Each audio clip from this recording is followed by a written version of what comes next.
How do you make an atheist believe in God? Well, it's simple, let me tell you. All you gotta do is watch this shitty video on YouTube titled, "What questions should you ask non-Christian friends?" So without giving any spoilers away, we're just gonna get right into the video. I'm going to play it for you. I've already watched it once a couple of days ago, so I'm going to rewatch it. My brain tried to forget it because it was so bad and killed so many brain cells. And I'm sorry for inflicting the same damage onto you, but you know, suffering together makes us all feel closer, right? And speaking of feeling closer, I want to let you guys know before I hop into this really bad video that I started my very own podcast, and the first episode is live as of today, right now, and I'm so stoked. My podcast is called Unfiltered Love. As you guys know, I love bitching about religious stuff online. I like talking politics, all things controversial, that's great.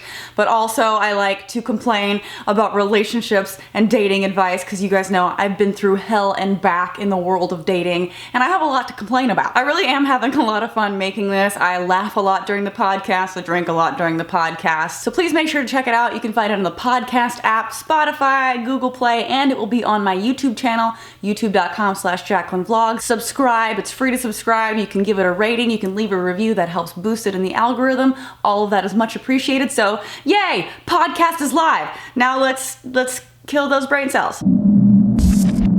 Yes, ma'am. Okay, I have a question. Ooh, I'm gonna be so nitpicky. This girl seems really sweet, so I don't want to hate on her too much, but it is one of my pet peeves when people get up to ask a question in a situation where like they've either raised their hand or they've stood in a line to ask a question, and their first sentence is, "I have a question." Or they raise their hand and they're like, "Can I ask a question?" You're like, well, was that your question? Because no, you cannot. Sharing like God's word without like force, like I feel like a lot of times when people share their religion, they force down someone's throat. Oh, she's so sweet and timid, and it does seem like she's afraid to ask this question, and she's right. A lot of times whenever religion is brought up, it is something that's pretty forcefully pushed on people around that don't want that. So like how would you share like Christianity with an atheist that doesn't want to hear about it? Somehow she managed to contradict herself all in one question, which is pretty impressive, but please, for the love of the God I don't believe in, why do people talk with gum in their mouth when they're in a public setting? Like, girl. So you just got through saying you feel like religion is forced down people's throats, and then you're like, but how do I do it? How do I still force it down someone's throat that doesn't want to hear about it? You don't. And that's one of my biggest problems with religion, and it always has been. It's not that people who are religious hold their own beliefs. A lot of the times people think that that's what I'm attacking. I'm attacking their right to be religious. I'm making fun of their beliefs. I don't want them to have beliefs. But my problem actually is when they take those beliefs and try to incorporate them into politics or force them on other people that don't want to hear about it. She's clearly self-aware enough to know that it is often something that people feel is forced upon them, but then she proceeds to ask, how do I do it anyway? Well, that doesn't want to hear about it, that's the problem. Here's a question I ask anybody who's not a Christian, especially if we've been going back and forth a little bit and I notice some resistance. Oh, these people are so infuriating. If you've noticed some resistance, why do you keep going back and forth? Just you live your life, let other people live their life, and stop being so damn pushy. And maybe this is a question, Faith, you can ask your friend too. The question is, if Christianity were true, would you become a Christian? When I first saw this segment, I already knew exactly what he was gonna say. I feel like I've been doing videos on atheism long enough that I just know every single shitty argument that there is out there, which is kind of sad because nothing surprises me anymore. It's just boring now. People who use this argument, they're like, well, if it were true, would you believe it? If it were true, would you become a Christian? And then they go into this weird like Pascal's wager type of thing, which is just annoying at this point. If you don't know what Pascal's wager is, it's like a logical fallacy where people say, oh, well, if it is true, might as well believe it because then you'll go to heaven. But if you don't believe it and it's true, you'll go to hell. But if it's not true, you lose nothing. So might as well just believe it by default so you have some kind of weird insurance on not going to hell. It's a poor argument. But this guy is sitting here saying, well, if it were true, would you be a Christian?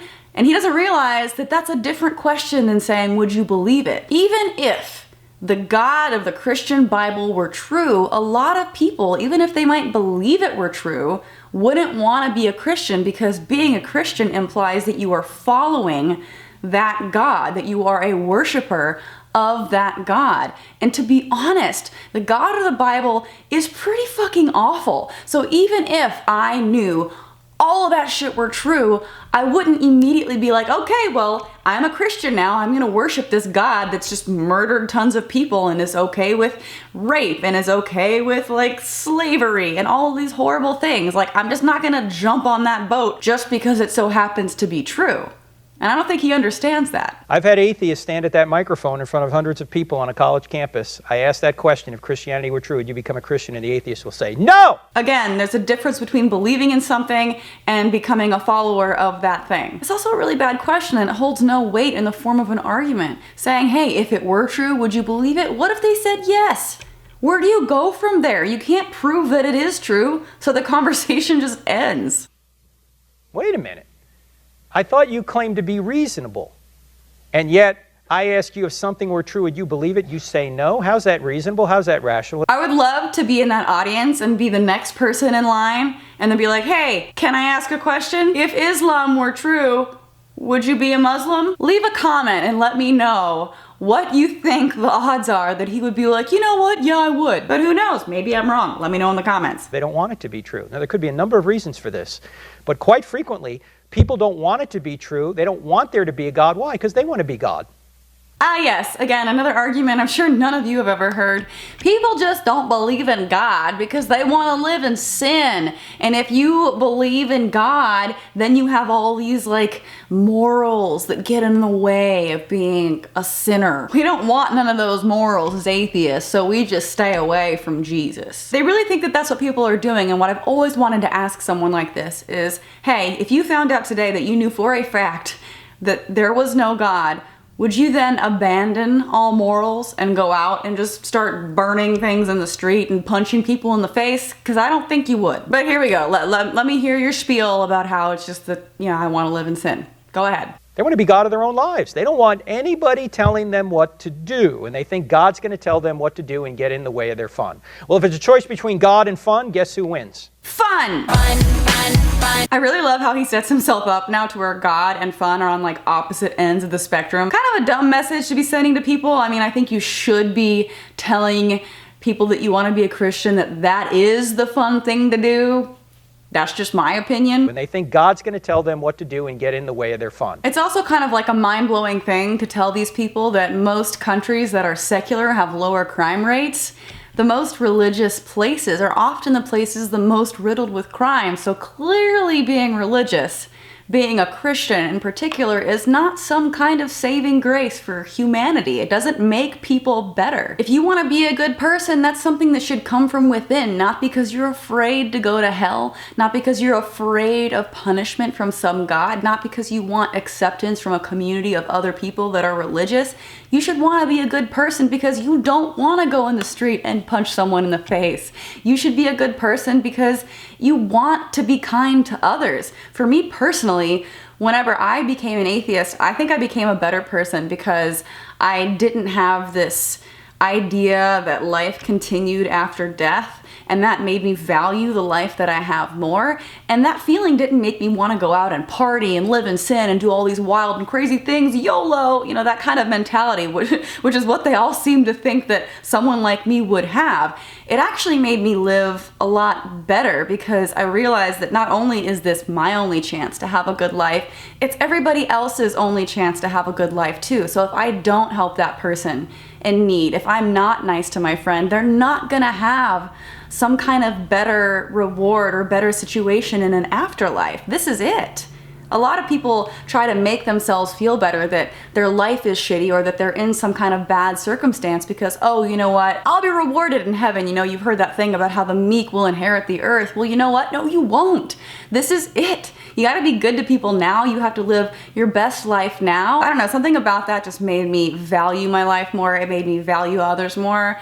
And I became a lot less judgmental of a person. Basically, I completely changed my life for the better. And it's frustrating for me to see people like this guy acting as though the only way to have good things in life, the only way to be happy, the only way to even have morals is to be religious. It's so judgmental and it's hurtful to people like me who they assume haven't thought this through, who they assume are just wanting to go out and party and have no consequence to their actions. It's a super condescending attitude to have towards other people, which I think in and of itself is pretty immoral. And I want you to think of somebody you know who's not a Christian whom you'd like to be a Christian. Everybody got somebody intellectually, friend, relative, whoever it is? Yes, JaclynGlenn. I will think of her. She's definitely a sinner. Is the person you're thinking of right now on a relentless pursuit of truth? They want to know if Christianity is true. Or are they apathetic or maybe even hostile? That's a leading question if I ever saw one. Man, they're either in a pursuit of truth to know that Christianity is true. It's not just a pursuit of truth. It's not that they're seeking knowledge. Maybe they're studying science. Maybe they're pursuing truth that way. No, they have to be in pursuit of the truth of Christianity, or they don't want to be a Christian, in which case they're hostile. You see, most people are not on a truth quest, they're on a happiness quest.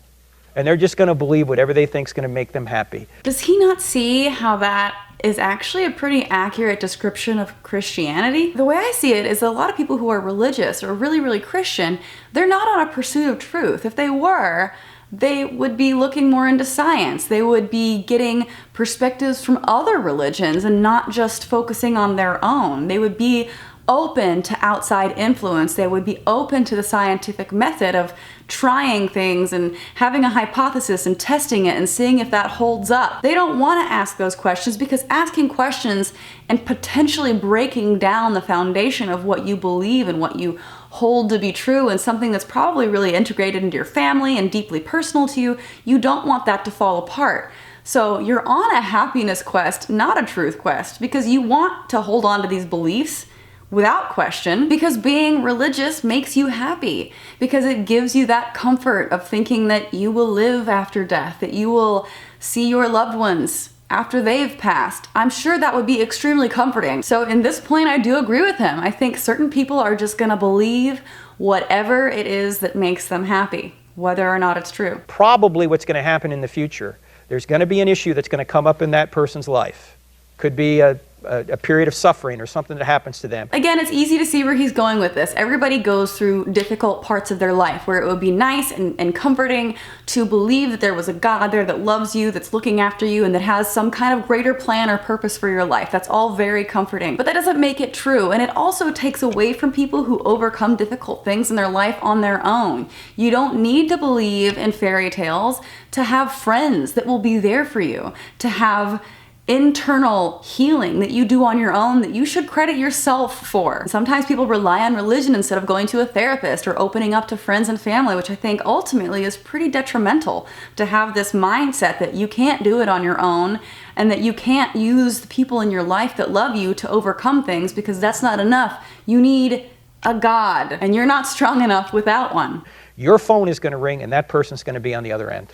Because they're not going to call their atheist buddy when things are down. What's the atheist going to say? Hey, this stuff just happens. There's no rhyme or reason to anything, right? Yes, that's exactly what I've said. Oftentimes when friends call me and they're grieving, I'm like, hey, sucks to suck. Atheists are just people without emotion. We're basically all sociopaths and psychopaths. We don't really give a shit about people, and we can't empathize or relate or give comforting words of advice because maybe we've been through something similar. Or maybe just being with a friend that loves you and cares for you and wants to support you through whatever difficult hardship you may be going through. That's not enough. You need a friend who's gonna force religion on you, because that's the spirituality that you need to overcome stuff. Nothing else works. They're going to call you a person of spiritual depth. When the student is ready, the teacher will appear.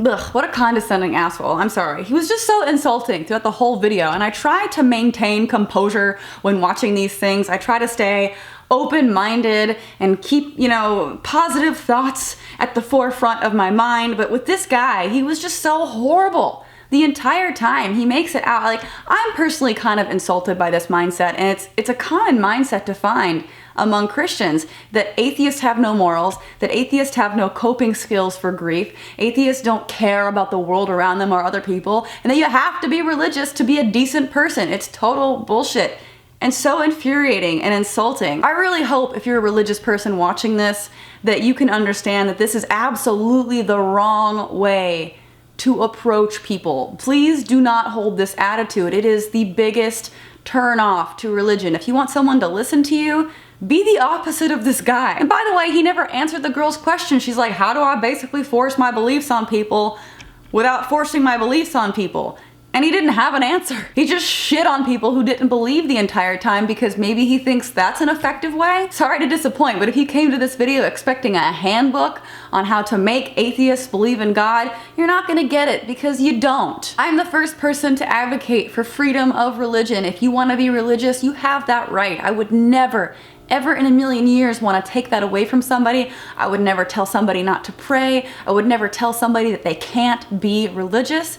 But please don't tell me that I have to be either. So many people complain about atheists, myself included, disrespecting Christianity, but I'm telling you, it's because we're so sick of people telling us that we're shit without it. Let me know what you guys think about this in the comment section below. Someone tweeted me this video and I was so frustrated by this guy that I absolutely had to respond. So please leave a comment and let me know what you think. Also, again, please check out my podcast, Unfiltered Love. It is officially out as of today on all audio platforms, and the video will be on my vlog channel, youtube.com/JaclynVlogs, on Thursday. I'm so excited about this. I've been putting a lot of work into it, and as much as I love talking about atheism, I have a lot to say about the dating world too. A big thank you to all of my supporters on Patreon. You guys are amazing. YouTube does not like me talking about topics such as this, so those of you who support me on Patreon allow me to continue producing this content for everybody else to consume for free, which is awesome. So if you want to support me on Patreon, check it out, patreon.com/Jaclyn. I'm actually sending out postcards to everybody next month. Everyone voted on their favorite picture, and I'm going to sign them and mail them to you. I've also been live streaming a lot lately, so if you want to hang out with me and watch a live stream, I am on a new platform called DLive. So if you want to hang out with me live and shoot the shit, we can bitch about life and drink wine together, which is always a really fun thing. And yeah, make sure y'all believe in God, otherwise you're going to hell, and I think that's basically all I had to say. Thanks for watching, and I'll see you later. Bye!